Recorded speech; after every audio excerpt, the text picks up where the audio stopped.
안녕하세요. 2024년 4월 14일 일요일 저녁 6시 58분 월요일을 위한 불금봉 장전 뉴스 시간입니다.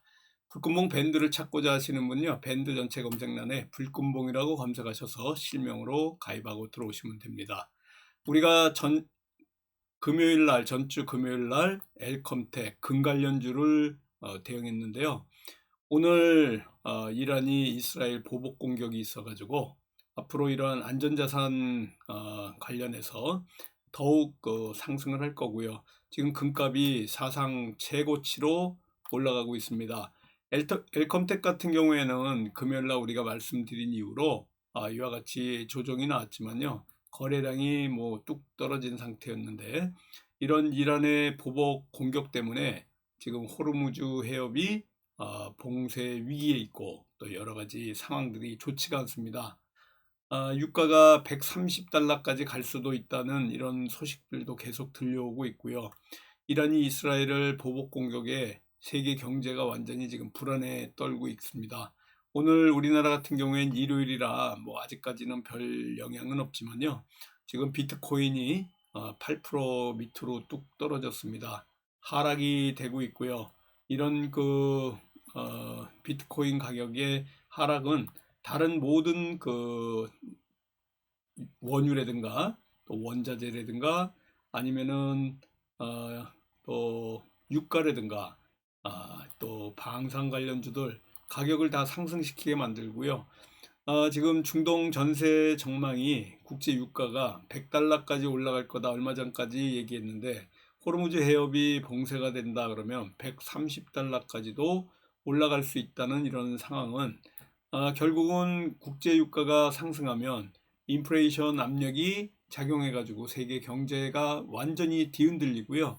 금리 인하 미국이 한다고 그랬는데 이건 뭐 완전히 물 건너간 얘기가 될 거고 미국이나 러시아가 이 중동전에 개입을 된다 그러면 이게 바로 세계 3차 대전의 신호가 될 수 있습니다.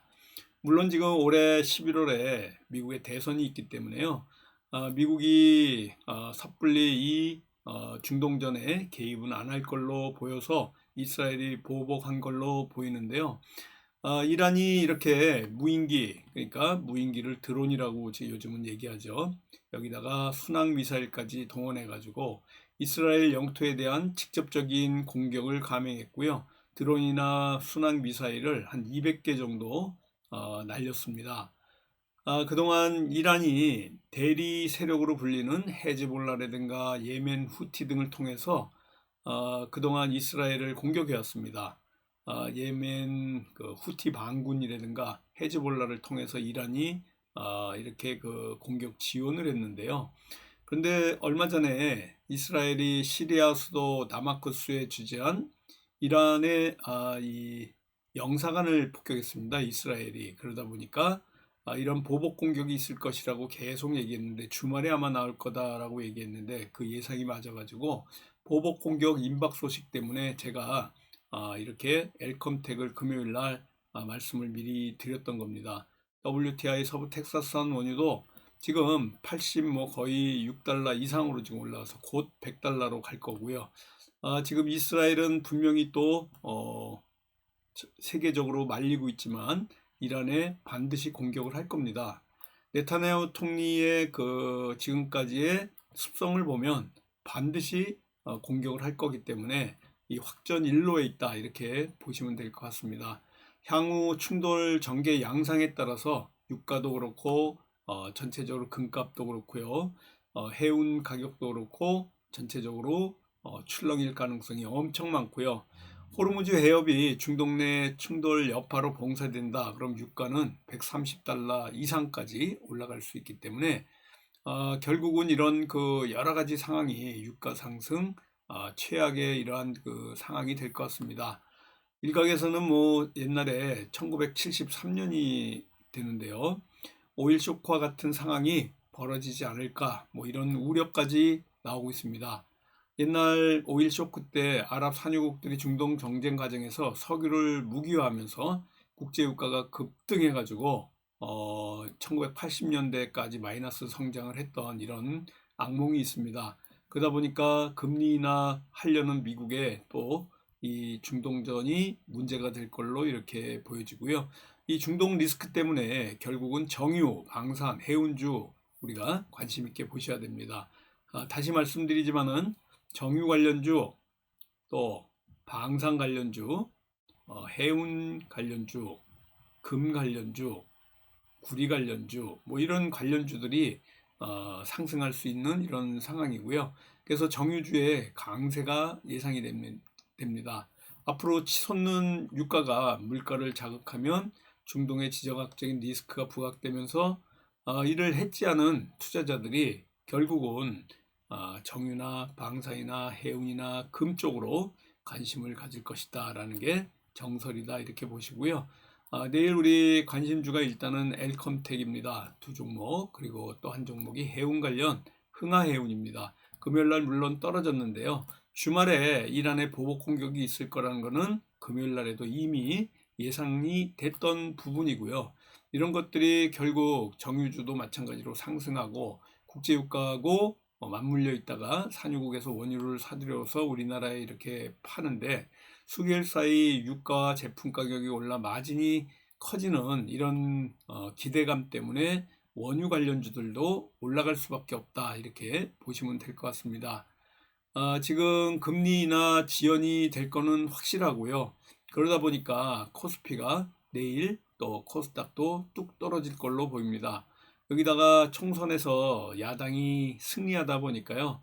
기업 밸류 프로그램과 관련된 관련주들이 뚝 떨어질 걸로 보여지고 있습니다.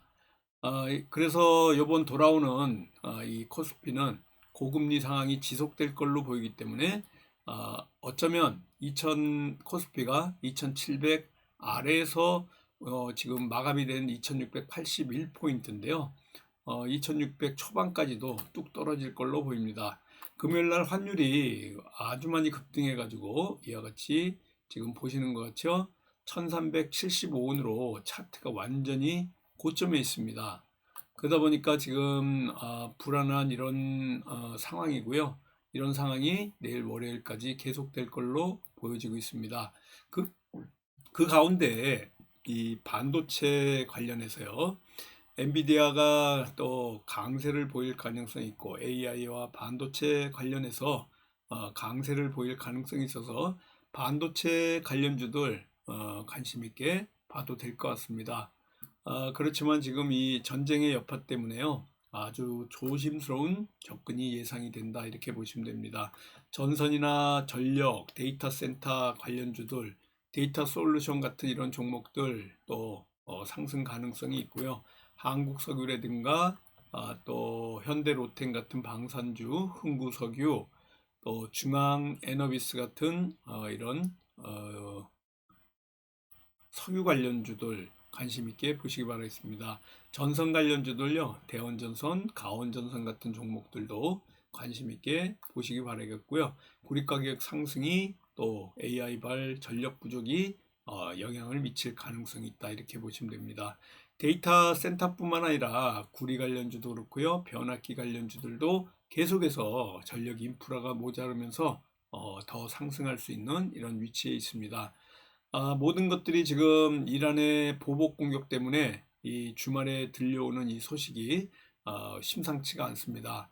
그러다 보니까 달러 강세 이런 것들이 1,400원대까지 올라갈 수 있는 이런 상황이고요. 또 안전자산으로 도피한다는 이런 것 때문에 엘컴텍 같은 금 관련주들도 더욱 상승할 가능성이 있습니다. 그래서 앞으로도 이런 그 보복 공격이 또 이스라엘의 또 보복 공격으로 재차 이루어진다 그러면 베냐민 네타냐후 이스라엘 총리가 분명히 보복 공격은 할 겁니다. 그래서 이러다 보니까 앞으로 금리 인하와 관련해서는 올해 금리 두 차례 내릴 것이다 라는 얘기가 쏙 들어갈 것 같습니다. 전체적으로 인플레이션 현상이 더욱 커질 거고요. 이런 것들이 결국은 고금리, 고물가, 고환율, 쓰리고의 장기화가 예상이 되고요. 지금 1375원대까지 올라간 이 원달러 환율이 더 뛸 걸로 보여서 1,400원대까지 가지 않을까. 조금 아무튼 농산물이라든가 석유값 잡기에 우리나라 정부가 지금 굉장히 나서고 있는데요. 이것 또한 굉장히 힘들 상황이 될 것 같고요. 물가 불안이 커지면서 우리나라 지금 금리 인하가 아니고 동결을 했는데도 불구하고 아무튼 불안한 가운데 있습니다. 좀처럼 진정을 시킬 수 없는 물가입니다. 그러다 보니까 지금 내일 월요일이 우리 장 시작하면서 굉장히 이런 안전자산 선호 심리에 있는 종목 내지는 방산, 해운, 원유, 뭐 이런 그 관련주들 관심 있게 보면서 조심스럽게 대응하는 월요일 되도록 하겠습니다.